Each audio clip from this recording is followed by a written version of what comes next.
Hello and welcome to our latest edition of Path to Power. I'm Matt Cooper. And I'm Ivan Yates. So we're going to be concentrating today on the programme for government, which was announced this week by Fianna Fáil, Fine Gael, the Regional Independents and the Healy-Raes.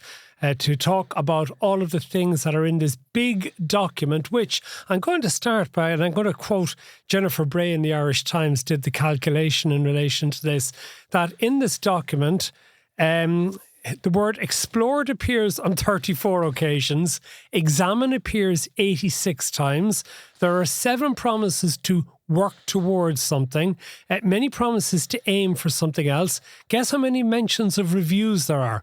120 mentions of reviews. There are some plans that they'll continue to review, 50 mentions of things the government will consider, and 20 things the government wants to assess. What do you make of that? No hostage to fortune has been the byword in preparing this. In other words, they have been very careful to only be specific in terms of commitments of something that they feel will be honoured. There's a lot to be said. The first thing I want to say is that all of this, I think, is more or less as we predicted since the 1st of December, that this was going to be the shape of the new government.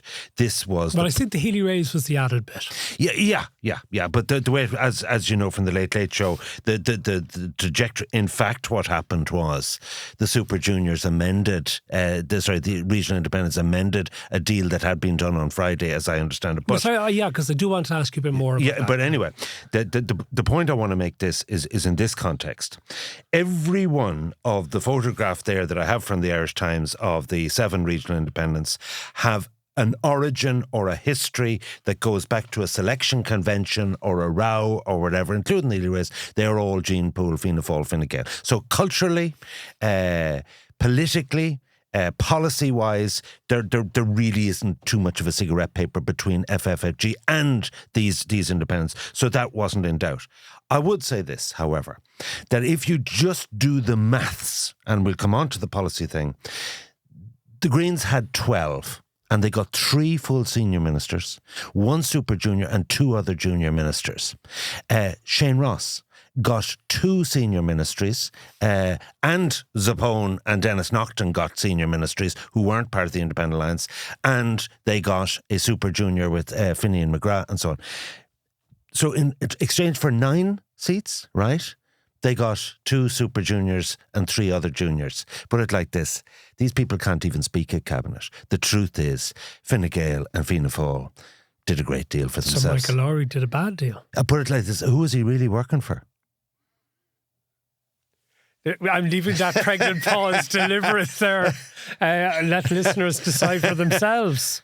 Because no, he wants to have access and influence and leverage, and he needs to have a positive relationship with Micheál and Simon. So he had to give away things to get Well, that. put it like this, he got the best deal that suited both parties, but particularly suited the leadership of Fine Gael and Fianna Fáil, because there is no comparison. Let's be clear about it. I was a senior minister, and the truth is, you treat your junior minister all the things that you want to do, and even areas, like God forbid with Jimmy Deanahan, like even areas where he had responsibility, horticulture and greyhounds. And he did a lot of work in those areas, and he was genuine. But when it came to the opening of Shelburne Park, who was going to do it? Only me. In other words, you do send them to do the things, you know. You go do first. Exactly. And so you're the one who brings the aid memoir, the legislation, the negotiates the department estimate, you know, at Cabinet with the Department of Finance. There is only one boss in the department, and it's the senior minister. So then how will these independent juniors take to being underlings? I mean, how will Michael Healy-Rae, for example, take to being a junior minister in the Department of Agriculture? Well, put it like this, a lot of them haven't been ministers before, and put it like this, they'll get their moment in the sun. This is the high point of their career. I want to congratulate them all. And look, they would have been labouring the vineyard as councillors, as TDs. This is the apex of their career. And I'm not denigrating it, but I'm just saying in the realpolitik of how the... And to be honest with you, the amount of things that are rubber stamped by Cabinet, in other words, that even full ministers don't have a say, it's the 2 party leaders decide everything. But can you imagine Michael Healy-Rae being happy to be in the shade of a minister? That he won't try and be out there, be vocal? Well, put it like this. In Shane Ross's book, he had Junior Minister Patrick O'Donovan, and he called him the princess and all this kind of thing. And like the way it is this, that there is always a strained relationship. So, Martin Hayden, who will be Minister for Agriculture, in my opinion. And by the way, I think we now have clarity on the names of who will be in the next government. We'll do that in a minute. Okay. But on the programme, where do you want to start? No, we won't go. I just want to get a little bit more about Michael Healy-Rae, because you were quite confident on the Late Late Show on Friday night that he was going to get a super junior. Yes. And he ended up getting a junior ministry. Yeah. Right? And remember, I said to you in this podcast last week, sure, in 2016 he could have had a senior ministry. Yeah.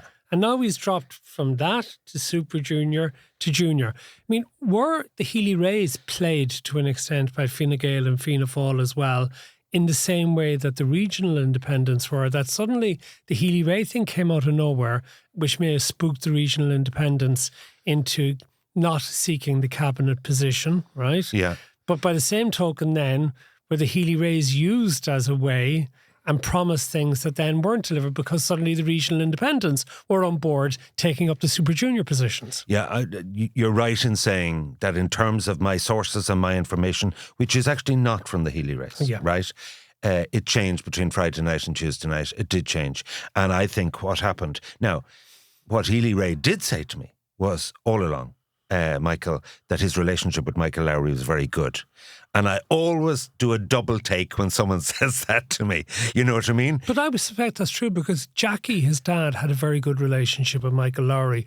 And if you remember back the time when they were supporting the Bertie Ahern's administration, they would meet regularly down in Kerry. Lowry would take a trip down to Killarney, where they would meet down there on occasions to discuss how they would actually deal with things. So, Michael Healy-Rae tends to maintain the relationships his father had. No, but who's really close to who? Insofar as of Monday morning and Tuesday, when the regional independent group met, what was on offer was 1 super junior and 3 junior ministries, right? That turned into 2 super juniors at Healy-Rae's at his expense. And put it like this, there's only one person negotiated that, and that was Michael Lowry. Okay. So, okay, right. Draw your own conclusions. Where does it leave all the other independents? Well, this is absolutely shocking. So, one of the new technical groups, independent technical groups, which had to be, as I understand it, formed the day that Verona was elected Count Corla, which was back in whenever it was. And basically, the technical group formed was Michael Collins, Michael Fitzmaurice, Richard O'Donoghue, Kevin O'Flynn, the 4 from Independent Ireland, plus Paul Gogarty, Michael Healy-Rae and Danny Healy-Rae, to get the figure required of 4 + 1 is 5 and 2 is 7 minimum requirement. My understanding, and I understood this during the week, that if the Healy-Raes were part of the government, they couldn't be part of the independent technical group.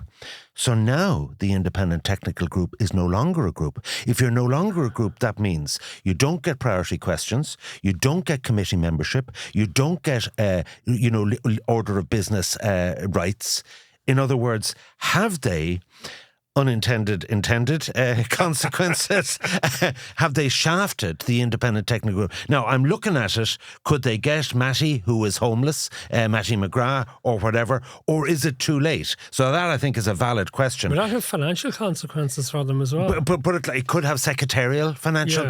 I don't know the detail there, but in terms of representation, membership, say, take the Public Accounts Committee, which is a good gig to get. So they'd be a lot quieter. We'd be hearing less of them. Have they been shafted is a vital question. What did you make of the programme for government? Well, we'll get to it now, because I already used, as I said, the Jennifer Bray thing about the ifs, whats, maybes. Yeah. I mean, my sort of feeling was, looking at an awful lot of it, is why only now? All of these things that they're promising were things that we have brought up on this podcast regularly as to why weren't they doing this during the last government. And I suspect they will say, we couldn't do that with the Greens were in government with us, which is nonsense, because there's so much stuff in this programme for government that the Greens would have gone along with, or they could easily put in. I mean, I'll just give you, just one of my small little hobby horses that I've been on about on this podcast has been New Prison. And it's not that I'm going to lock them up and all that sort of It's brigade. just a capacity issue. It's a capacity issue with the massive increase in the population that we've had over the last decade. And given the poor facilities that we have, a major new prison at Thornton Hall, where the land is, has always been something I felt was a no-brainer. It's in this. Finally, they've come around and said, yes, they'll build a prison at Thornton Hall, an extra 1,500 places. That could and should have been done years ago. And also, you have things in the programme for government, like they announced there's going to be 4 elective hospitals, 2 in Dublin, 1 in Cork, 1 in Galway. 4,500 new beds, Hold on, those elective hospitals were announced in 2021. Yeah. Where are they? I mean, this is the one thing I thought was fascinating, that, you're announcing something that has been announced, not just last month or last year, but 3.5 years ago. And I think it's scandalous that the failure of delivery on the part of our last government, and now they're putting it into the... But there's no time frame on it. I mean, as far as I can know, I don't think they've even still finalised on the locations in Dublin 3.5 years after thing. So you got all of these things that could and should have been done. And, another one, a hospital, unless I missed it, they didn't have the National Maternity Hospital in there, did they? Well, I'll tell you what wasn't in it. A senior civil servant sent me a text this morning. Really disappointing, not one reference to 85,000 Ukrainians, the beneficiaries of temporary provisions in the country in the draft programme for government. A clear sign the problem is not there in some eyes. Nothing on accommodation, social welfare, status expectations at the end of the temporary directive, which is up on the 25th of March, right? There are 65,000 currently in state-funded accommodation, 35,000 in homes availing of what's called the ARP, the Accommodation Recognition Payment, less than 30,000 in commercial property. Mass relocations planned for the next 2 months, with 4,000 persons getting notice to move into a new location given 4 or 5 days. A concerted that's effort been happening in places like Youghal down in County Cork, where apparently there have been people living in accommodation for 3 years who've been given about 4 weeks' notice. And they're like, these people have jobs now. The women, their children are in school, they have jobs. And they're, well, what the hell are we supposed to do? And no decision on continuation of that ARP, either with legislation required to both houses before the clock ticking on the 31st of March. And so basically, even to say we're only going to continue with this for 6 months, there's no reference to this.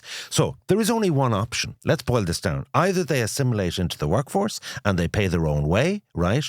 Or they're put, these 85,000 on the homeless list, or they're sent home, and so or sent to another jurisdiction. But the truth of it is that here is a real present issue.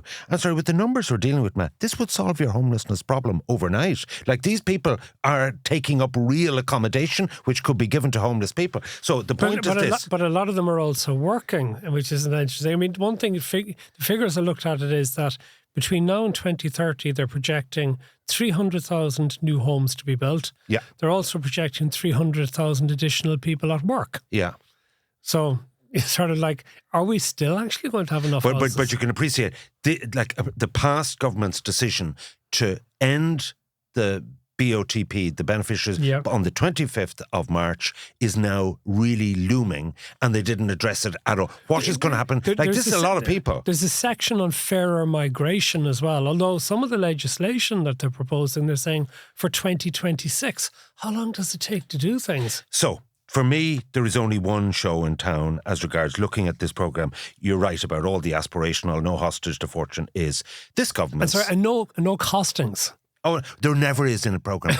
In fairness, no, there never has been, and with good reason. Yeah. Okay, because you like costings change. So, housing is the only thing they're potentially going to be a hoist on their own petard. Like, they've made no tax cutting promises for USC. I was going to mention that. That was one of the things I had on the list. That really struck me. This is a spend administration. Well, it's no tax promises administration, but also even the 5% ceiling, which they doubled in terms of annualised increase. There's no fiscal framework either. Now, they can say, look, that's going to come with the summer economic statement. So therefore, for me, there's only one issue that needs to be put under the microscope, and the good people in NK here printed off the 7 pages involved in the housing section. Because, as you know, for my day job, I eat, sleep and drink housing.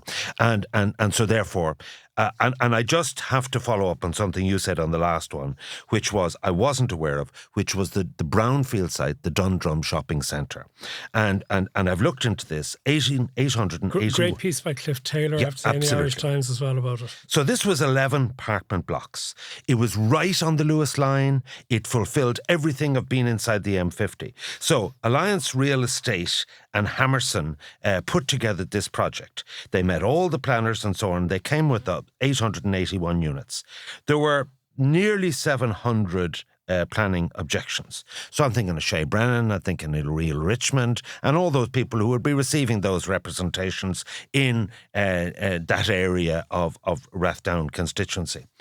And we come up with a decision that this has been refused by Bord Pleanála on the grounds that it's overdevelopment, it's too intense, and all of that. And yet in this document, right, which actually, I read it for the first time this morning, it's called Accelerating Housing Supply, pages 40 to 47. There's actually brilliant stuff in it. I was actually quite taken aback with CPOs, with compulsory purchase orders, with grants for derelict and vacant sites in rural towns, specific mandates for the Land Development Agency, but it only pays lip service to planning. And starter homes, there's good stuff in it, and so on. 12,000 social houses. So I want to say that is an 8 out of 10 effort for doing housing. But let us be honest. Clonliffe, Dundrum, unless you actually have the political will to say to the 699 objectors to Dundrum, I'm sorry, we have a housing emergency, Bord Pleanála must grant this. The High Court should not be allowed to stop this as they did with Clonliffe. The point is this, that political will, which is, people ask me, what's new? That is what's required to be new. I'd just say a little bit more about Dundrum because I actually had written about this when I wrote the book, Who Really Owns Ireland, because I anticipated this being an issue and pointed out that if you actually, I know this area quite well, and I'm sure there are lots of listeners, even if they're not from Dublin, they may at some stage have been in the Dundrum Shopping Centre because it is one of the biggest in the country. And it is on the Lewis line, as you said. There's 2 Lewis stops within a 3-minute walk of the Dundrum Shopping Centre at either end of it. But the first Lewis stop in Dundrum is across the road from this area. And basically, it's down in a hill, right? And it's very near the Lewis Bridge, which is the big visual aspect. It's quite a big car park there as well. There's a big car park. There's also, if you go up on the bypass side of it, it's the most ugly looking site. And some of the residents were complaining that these new apartments would look ugly.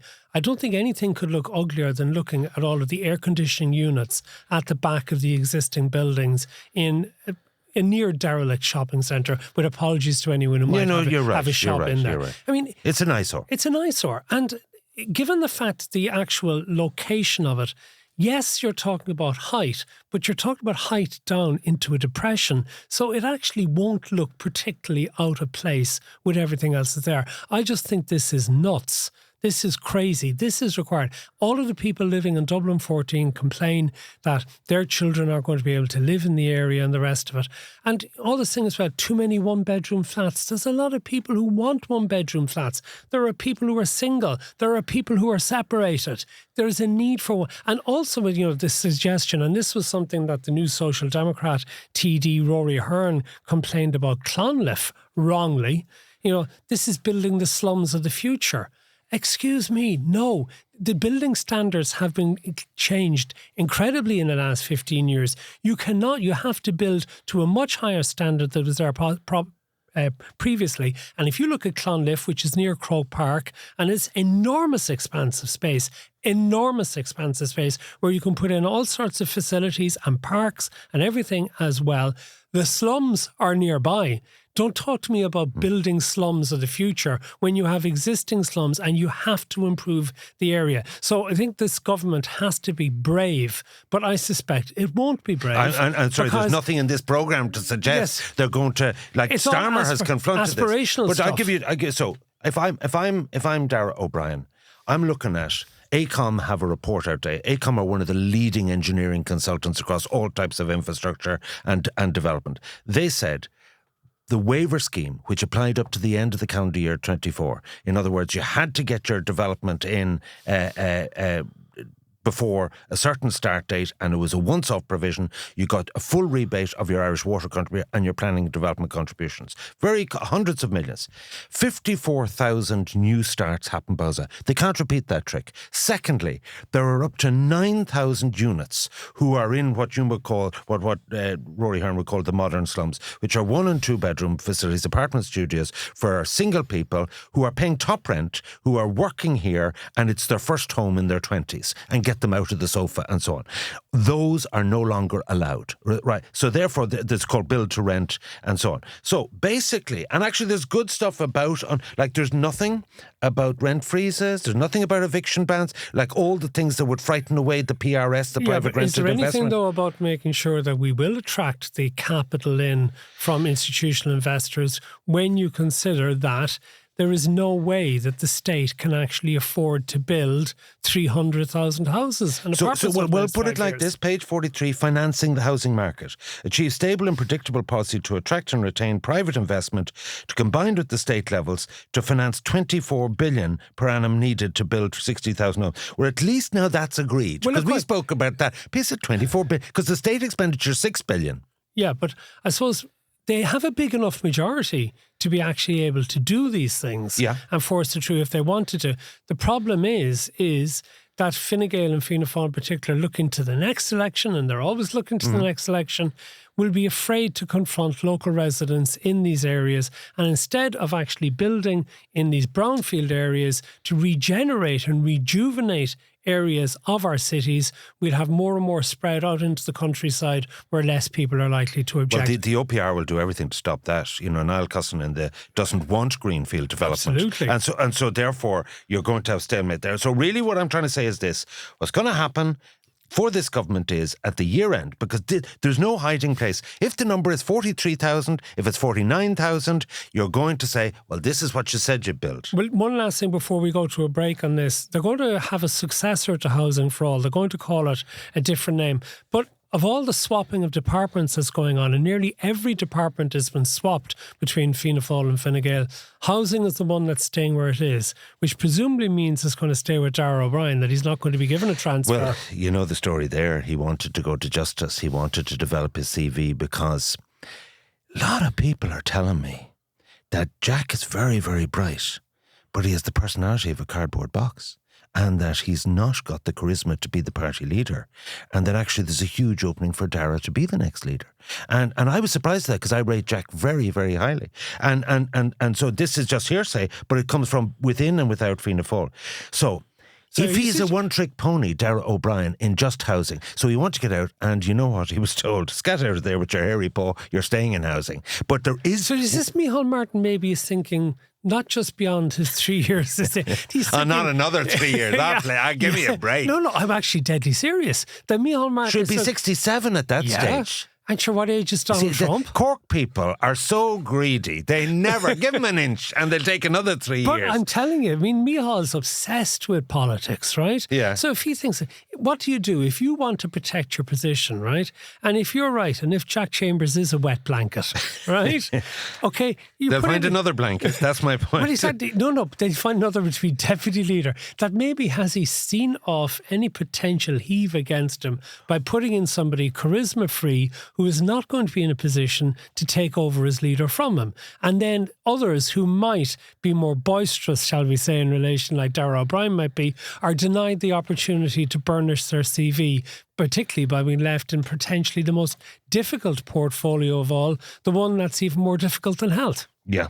Can I just say there's one interesting thing which you could read ambiguously. They're setting up a delivery unit for new housing in the Custom House, right?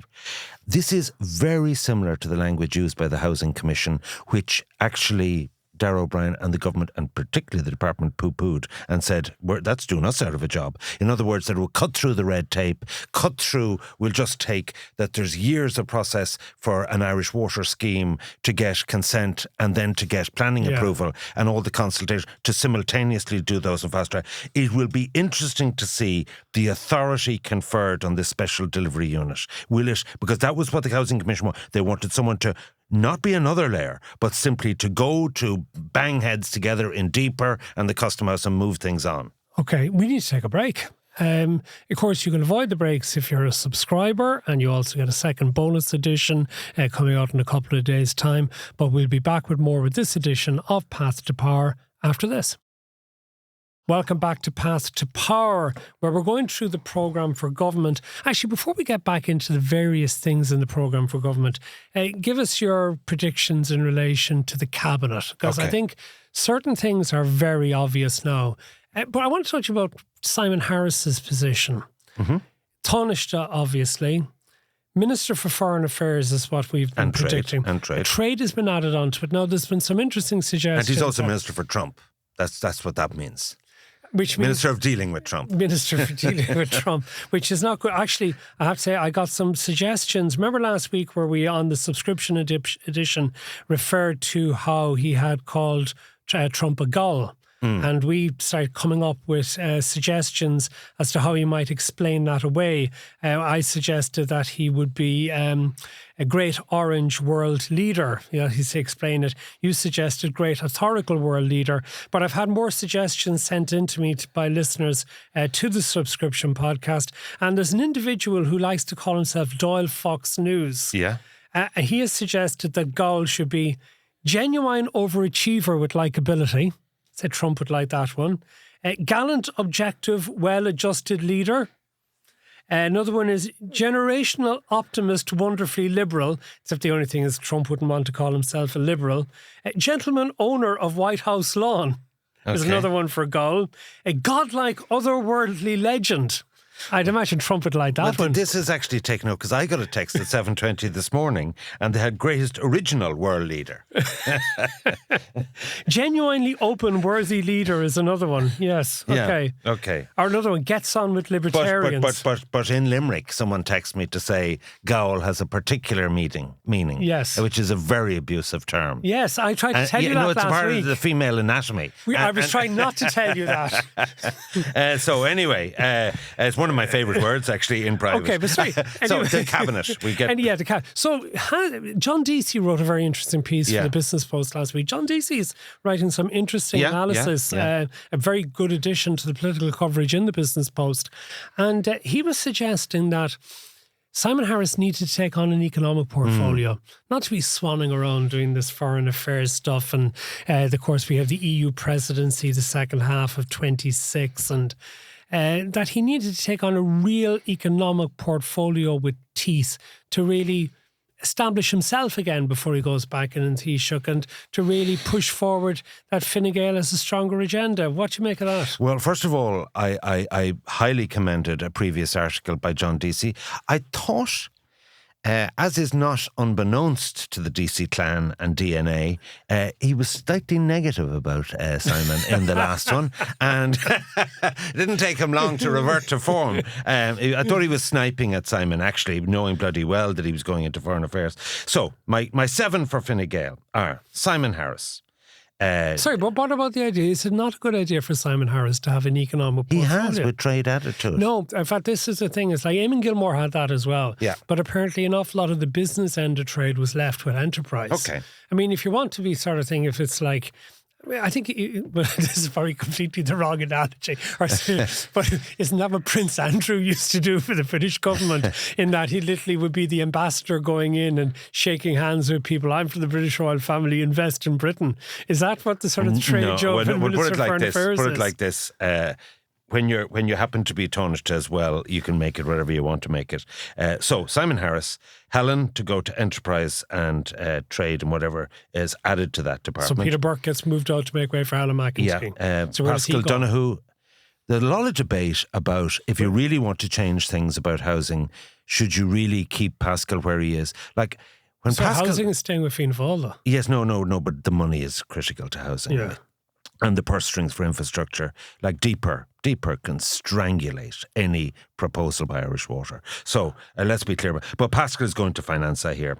Okay, and that is the arrangement. Whoever's Taoiseach picks the Attorney General and finance goes to the other party. And in November, and actually in fairness to you, I actually think you were the first to say, as regards the date for the rotation, that it should be done pro rata, and it works out now pro rata in November. And that, like, I remember I was in the studio and I said that, Matt Cooper came up with this. This was the night of the count on the Sunday night or whenever it was. I said, well, that's actually a good HR solution. Basically, so Pascal Donoghue. So now you have Martin Hayden will go to agriculture. I am told, who is the best buddy of Simon Harris? Patrick O'Donoghue. Yeah. If he's going to the canteen, who would be his mark? Before he meets the good and the great, you know what I mean? That would be his mark. He's very close. Jennifer Carroll is in the cabinet. Jennifer Carroll McNeil for health? No, not necessarily. Someone told me not that, but she's definitely in the cabinet. And she's been deployed quite strongly in the selling of the programme and in the negotiations. And Peter Burke. So that makes 7. Okay, now, so Neil Richmond obviously is the main one to be left out there. Combination of geography and other things. Maybe Hildegard. Yeah, but all will be dealt with as either a super junior or junior. If Hildegard Naughton isn't made, if she was to be made a senior minister, who would drop out? She won't be, you're saying? I can't see. I don't see Patrick O'Donoghue dropping out. I don't see Peter Burke dropping out. His star is on the wane. He was much more highly thought of before he went into enterprise and is getting a sideways move. Martin Hayden is there simply because of the agriculture thing, but is also a lead role. And he's done his time. On the Fianna Fáil side, the 8. So, Micheál, Jack, Norma, Mary Butler.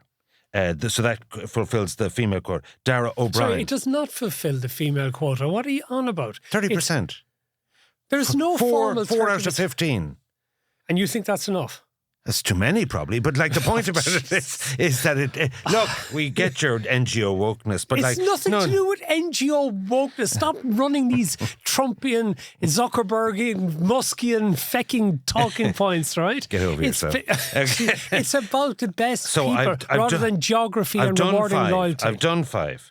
And now we're into, and rest assured, if I say this, Micheál, for sheer pig iron, will do the opposite. Timmy Dooley, James Lawless and Dara Calleary. Now, that means that McConaughey drops down to whip or super junior. It also means James Brown is whip or super junior because they're next in line, in my opinion. Niall Collins is also in the frame. And, there was a list in circulation. I happen to know who wrote the list. But in fairness, I want to say that James O'Connor of Cork sent me his programme for government, 38 pages of it. And it was quite a worthy document about infrastructure and moving things forward and planning and so on. And there's been a lot of people who are actually putting their best foot forward. So the junior ministers is interesting. The constitutional legal limit is 20, right? A lot, too many, right? But and the agreed 5 are gone. Agreed limit on super juniors is 3, although they may be looking to stretch that to 4 because there was to be 1 FF, 1 FG, and 1 independence. Now they've given 2 away to the independents. So will they have still 1 Fine Gael, 1 Fianna Fáil? Interesting question. So, but I would say it's going to be. So you have 5. For the Indos, I think it's going to be 7, 7 and 9 and 5. There'll be 19 junior ministers in total. Now, into that goes the Lascon Corla, which is in the gift to the government. And Michael Moynihan, a deal had to be done the time with the Count Corla that he stood aside and didn't stand. So he's either going to be Lascon Corla or get a junior ministry, which probably won't help James O'Connor. His relationship with Micheál Martin. Well, yeah. Like he didn't stand for the Count Corla, which is a smart move. And then there are people on the Fine Gael junior minister list, I was told, Colin Burke and Colin Brophy, Neil Richmond, Hildegard Jerry Naughton. Bottomer, I've heard. Yeah, so Cork. Put it like this: Colin Burke and him are sort of head to head. Alan Dillon, the name that's going to get the backbench lift up is John Cummins. He was on the negotiation. The argument is, so there are 23 new TDs. You have to have had previous Oireachtas experience. The fact that he was in the Senate covers that. Emer Higgins. The one person who is out of the list of 7 then is Kieran O'Donnell. So if Kieran O'Donnell goes in, one of those go out. And so therefore that is a little bit problematic. And that's why there's been such trouble over this. But put it like this, I actually spent 2 days on the phone getting my head around the Senate campaign, and I discovered so much interesting stuff. Not least, the best bit of gossip I can give you. So we went on the Late Late Show, and Patrick Keelty, in a minute, who's going to win, the last question, who's going to win the presidency? And to be honest with you, we've been messing around with Tommy Tiernan and Michael McDowell, Fine Gael Fianna Fáil, really not committed to any candidate at this stage. Francis Fitzgerald, Mairead McGuinness, Roisin Shortall. A little birdie told me, because the amazing thing about the Senate is there are 5 different panels. So say the quota is 118, and say Sinn Féin have 80 votes. Say Soc Dems have 50 votes. I have the exact figures when we go through it in the subscription panel. They need to do a deal. And I'll vote for you on this panel, and we'll have no candidate in the other panel. So 2 interesting things. One is a deal between Independent Ireland and Sinn Féin to get Noel Thomas in return for them supporting Nicole Ryan, is a Cork Northwest candidate they're really pushing. But what did I discover? A little birdie in Labour told me. Presidential election is important to the opposition. If the left is to be redefining and sort of creating a bridge, who could be the conceivable candidate? So you say Holly Cairns, you say Roisin Shortall, anathema to Labour, and then you say, well, if they run Michelle O'Neill or even Mary Lou, that's anathema to Labour, Soc Dems. And someone said to me, Ivan, watch out for an independent senator who would definitely cross the bridge of Soc Dem Labour and more especially Sinn Féin. And that is Frances Black. Frances Black has been an independent senator for some time. Occupied Territories Bill, Gaza, all that is a unifying. She's from the Liberties in Dublin, Mary Black, all of that. There's her sister, yes. Addiction counsellor. So the reason for this... She's a very impressive and very sincere and very likeable woman. Yeah. So what not to like? So I'm purely looking at this from the tactical consideration. Fine Gael and Fianna Fáil, they have it all, right? The public may say, why would we go give, some, role like this, an important constitutional role, to more of the same? We vote for something different. Whoever can get that nomination that would cover the broad spectrum of the left. And I actually think if she gets re-elected, which I think she will, on the industrial and commercial panel, just watch this space. That's very interesting, because I was chatting with people over the weekend. We were talking about Holly Cairns' potential, because she wouldn't have to step down as a TD to run for election. So it would be maybe a good move for the Social Democrats to put her forward. I think she could attract a large vote, particularly younger people. She has just turned 35, so she is eligible to run, and could be a generational shift, particularly from Michael D. Higgins and the rest of it. But the point you make is that would she get Sinn Féin? Well, you see, Labour certainly wouldn't want to support her. Sinn Féin would probably want to put up their own person rather than allowing her to be established as a leader of the left, because she might win the election, but if she didn't win the presidential election, it would also actually help her enormously in developing the Soc Dems. So what you're saying there makes an enormous amount of sense. I want to add this point, that the person who I think is keenest on this idea is Mary Lou herself. She has a high regard for Frances. So say the guys in Andersonstown say, well, we want to run an Orgy, we want to run Michelle O'Neill. That'll quickly turn into a proxy, de facto border poll. And what if that went wrong? In other words, what if they got 15% or whatever? This is much less risk. But the other thing is they've got to, like a Fianna Fáil strategist said to me, elections are really important to opposition parties. It gives you an opportunity to put a brand out there. You remember the Red Rose and all that all started with Mary Robinson, and people laughed about her candidacy in the beginning, like what was her CV and so on. So I actually think that this is a bit of an acorn. It is an outlier from left field thing, but put it like this. I'm just asking the question, who could conceivably unite the left? And I think she might. I think that's a really, really interesting idea, and I'm going to be really interested in seeing how that one develops. Although, just as an aside, I thought it was funny, the Sunday Independent had a poll last weekend, and the party leaders' ratings, Holly Cairns went way up. Holly Kearns has been silent for months since the general election. She had a baby. She's on maternity leave. We haven't heard from her, and her popularity goes up. What does that tell you about voters, that a party leader's popularity increases when she's disappeared? And not only that, every summer when the Dáil goes into reset, the government's popularity is higher in October, simply because then no one has been heard tell of for 3 months. We need to take another break. Just on the poll, can I make... No. Okay. Can we take another break and then come back on that? And there are other things I want to talk about from the programme for government and the Occupied Territories Bill, given that you brought up Francis Black. We'll get to all that after this. Welcome back to the final part of this edition of Path to Power. You can subscribe, of course, to pathtopowerpodcast.com if you want the subscription edition, where we have loads more things to talk about, including the Shannon elections. But you wanted to go back, just mention something about the Sunday Independent poll. Which is this. Like, when I was saying for the last 6 months the Greens are going to be decimated in this election, it wasn't because of... In rural Ireland, there is an anti-environmental thing and the green agenda. But actually, what I said was they each got about 3,000 or 4,000 in 2020 Sinn Féin transfers and anti-government votes.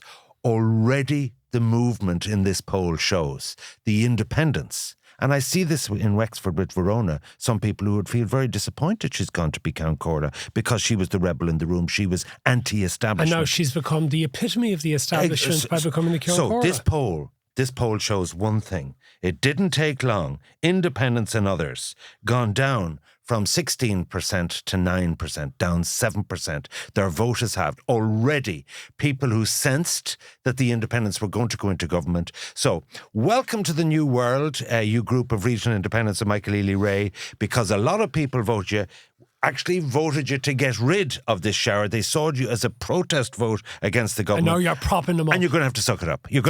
Actually, it brings up something as well. I think a lot of people are going to be disappointed as well, of those voters, when they see that this programme for government essentially copper fastens an awful lot of the green agenda, as we have been saying consistently. Well, the EU are driving this bus. There's no choice about it. Absolutely. So you have all sorts of stuff in it in relation. Okay, we'll get to transport and things at the moment, and we get to things. I see the government is going to try and make sure that the nitrates directive derogation continues. Yeah. And there are certain... And Mercosur is in the bin. And they also want to make it easier for farmers in relation to the nature restoration. Yeah, well, that's voluntary only. It's all voluntary only and stuff like that. All in the bin, yeah. All the things in relation to carbon emissions, all of those are still there. Yeah. Carbon taxes will continue to go up each year. None of that is going to change. Yeah, I know, absolutely. And look, the CSRD, the CDD due diligence, all these 23 directives are coming down the tracks.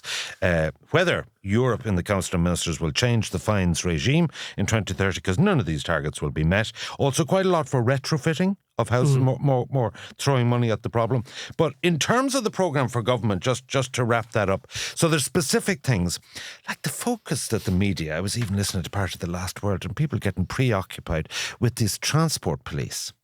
I usually get, right, after I do a few things in town on a Friday or a Thursday or whatever, and I get the 4:33 train from Pierce. There are two guys in high-vis jackets. They're sort of 30-year-old, but they're not obtrusive. Because I stand up in the train with and they're standing beside me. We should give you a jacket. You look very effective. We give you a yellow jacket. Okay, thanks for that. So the point about it is that there is already an enforcement presence, because there was, I actually never saw a problem, but where there'd be excessive drink on a Friday and so on. But this, the truth of it is, and you know, the train was stopped one particular day, and there was this guy, and it was early morning, it was 6:20 train, and the train stopped in Enniscorthy. It stopped for 20 minutes and was on time. And I said to the conductor, what happened? Oh, he said there was this fellow who was kicked out by the wife in Swansea. He blagged his way and he wasn't prepared to pay for the ticket. And he said, so they rang the guards from Rosslare and said, look, we'll be in Enniscorthy at 8 o'clock. Would you take him off the train? Needless to say, the guards arrived 20 minutes late and so on. But the provision at the moment is that both conductors and these, we'll say, police people on the train, enforcers would say, like you see them on the Lewis, right, that they don't have powers of arrest. But that isn't the critical issue. It's actually their presence as kind of bouncers on a nightclub door is actually effective enough. So to change the law of powers of arrest, as you have with airport police, in my view, is not necessary, because simply what you do is detain them and then the cops do the rest. I'm not sure I agree with you on that. I mean, I use public transport a lot as well. I use the bus every day. And I'm getting free travel in October, which is fantastic. Does that mean I can travel with you as your companion? My carer. Probably. But sorry, I get the bus every day and I find the bus absolutely fine. I've actually never seen any problems on the bus. I'm maybe lucky in that regard. The Green Line Lewis, which I often use as well, very rarely have I seen problems on that. And I've seen the Red Line is slightly different. Exactly. I have had quite a lot of experience and some on of the Red routes Line as well. In both rurally and so on, there are problem areas. There are problems in West Dublin and so on. The buses definitely as well. When you head into certain areas in Dublin on the buses, and I have a lot of sympathy for bus drivers in particular. I think there's a merit in it. I mean, one thing I do think I'm amused by, because I did challenge all of the political parties on this during the election campaign, and there's a commitment to 5,000 extra Gardaí at least. And I say, good luck finding them. Good luck finding them. They do plan to use universities. I saw this in agricultural education, that you can, so the dependence on Templemore, which is a real restraint in the capacity of training guards, could change, that they could do sort of different courses at different levels. But I tell you, the truth is, the popularity in an era of full employment of being a cop is not what it was. Exactly. That's a major, and they also have major issues with the way they process applications, both for the Gardaí and the Garda Reserve, and that's something I'll come back to on another occasion. So we've already dealt the last word on the programme of government is there is no... No, that's not that. I have loads more on the programme of government I want to get to. Okay. Sorry, because there are other issues that I want to bring up. We have discussed. What do you make of this, the year of invitation, right? Because this reminds me of The Gathering. Yeah. Remember, I want to tell you... Was that not a bit of a success? Well, it was, but I want to tell you a little story about this. This is one of my more amusing moments that I had over the years on The Last Word. Back in 2012, when they were promoting The Gathering, we brought the programme over to New York for the presidential election. Any opportunity for a junket, yeah. Absolutely. The whole bitching that I listened to for 6 months about the timing of the election affecting your 5th of November jaunt to New York. Carry on. Yeah. Anyway, so back in 2012, and I've said we'd bring the programme over and the rest of it. And George Hook had the same problem. He loved to go to America. It's actually a fetish that these egomaniac presenters have, that they have to feel a sense of their importance, that they have to be on the international stage strutting it. Carry on, anyway. I turned out a trip to Washington this weekend to stay here with you anyway, but that's another thing. Anyway, I could have been broadcasting from Washington next Monday, except I didn't think that was a good use of resources. You hate Trump too much to do that, please. Anyway, be honest. Am I ever going to tell the story from 2012? Please do. We got sponsorship, which was Communicore at the time, were the owners of Today FM, wouldn't pay for it unless we got separate sponsorship. And they got sponsorship from The Gathering, right? So we said, that's grand, we'll do a little bit of stuff over there about The Gathering and the rest of it. And we went over and we're doing the programme and we're in the studio and the actor Gabriel Byrne came in. We get the superstars. Name dropping too. Carry on. Yeah. So Gabriel came in. I'd met him at an event a couple of months earlier and I got him to come into the studio. And we're doing the interview. The interview was sort of ambling along, nothing really special of it. And then he dropped a bomb. Brilliantly.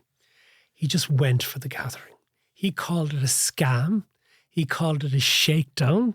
He said he was embarrassed that this was the sort of the begging bowl mentality of Ireland, that we were there like literally, we're poor and impoverished back in Ireland, come and see us and we'll all play up in paddies. This is wonderful stuff. The phones to my studio in New York, to my producer from back home in Dublin, are hopping from the commercial guys going, stop it, they're paying for this. And you're saying, he's shouting at me, you got to stop this. And I'm just ignoring him. Yeah. This interview was going out. We were supposed to be finished to go to the 6 o'clock news. I ran until 6:10. Oh my God. And I was thinking that you were client-centric.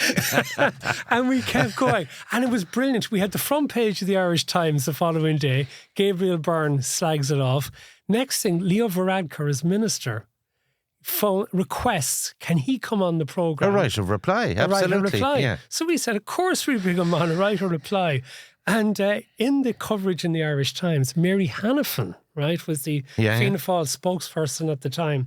And she said, this is a damning indictment of the government's approach. We've got to take account of what somebody like Gabriel Byrne thinks.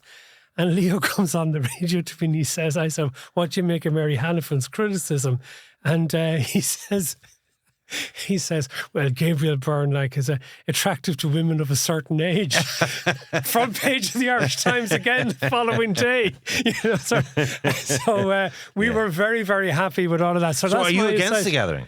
I didn't say that at all. Yeah, well, if they're going to send you to New York again, of course you're in favour of it. But hang on, there's one thing, and that brings me to another serious point, though. I mean, there's two things. If you're going to go for this approach, okay, well, where are all the people going to stay? Because we do have a shortage of hotel accommodation. And secondly, how are they going to come through Dublin Airport if Dublin Airport is capped? And there's lots of other things. We're going to have this year. It hasn't been announced yet, but it looks almost certain we're going to have an NFL football match in Croke Park, in addition to the Aer Lingus American College's football classic, which takes place each year in Lansdowne Road. There's going to be additional events and things like this. So I think, although it was vague and couched in the programme for government, I'm hearing they are determined to sort out the mess about the cap in Dublin Airport. There will be a ministerial order, or there will be something, or new law brought into place to lift the cap. And can I tell you... in 2025, I believe. Absolutely. Very, very quickly. And you know what? I know environmentalists, quite rightly, are worried about the impact on climate change of aviation. But you know what? Limiting the amount of people who can come through Dublin Airport does not make sense, because we're talking about, be it 32 million or 36 million. There are new airports every year being built in India and China and Saudi Arabia and countries like that, which are taking 40, 50 and 60 million passengers a year. Us limiting by a couple of million is going to be a pittance when all of these new airports are opening all over that part of the world. It's just absolutely self-destructive to say that we shouldn't do it. Can I say two things that are separate to this? One is that someone said to me, because, I'm quite close to Noel Grealish. Now, he doesn't answer my calls anymore because he's so petrified. I'd say he said this or that and the other, and he's not even answering my texts. But someone said he's a great golfer, right? And apparently he went into the government talks in white shoes, and he wears Pádraig Flynn type flashy suits and all the rest of it. And someone said you can take the man out of the golf course, but you can't take the golf course out of the man, which I thought was a very apt quote. On a much sadder note, could I say a word about my dear friend who has passed away, Pat Heenahan.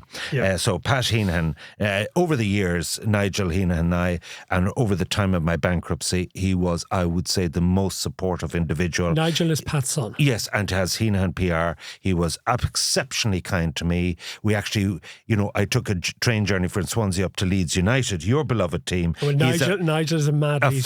Fan, yeah. He actually enticed me, and it was about a 7-hour train journey up, and I met him up there, and he doesn't take a drink, and I put it like this, as I'm very fond of Nigel, and to Nigel and his sisters and Deirdre, Pat's second wife, I just want to say that this man was an icon of a lot of things, going back to the days when PR was different to what it is now in terms of the 70s, 80s and so on. He's part of the National Handlers. Yeah, that's what I said. He was big Fine Gael man. Oh, big Fine Gael man. And Nigel would have been a big supporter of Enda Kenny, and unashamedly they are, they have Ono Nocturne in the practice, to balance things up. But Pat was with Bill O'Herlihy. They were a larger than life combo of was it Public Relations Ireland and so on. And he hasn't been well, and he passed away in the last few days. And just the deepest sympathy to the Heenan family. You would have interacted over the years. Oh, absolutely. I mean, on a business sense first, because one of the earliest stories that I would have covered just as I was starting as a business journalist would have been the takeover of Irish Distillers by Pernod Ricard. So I think that would have been the first time.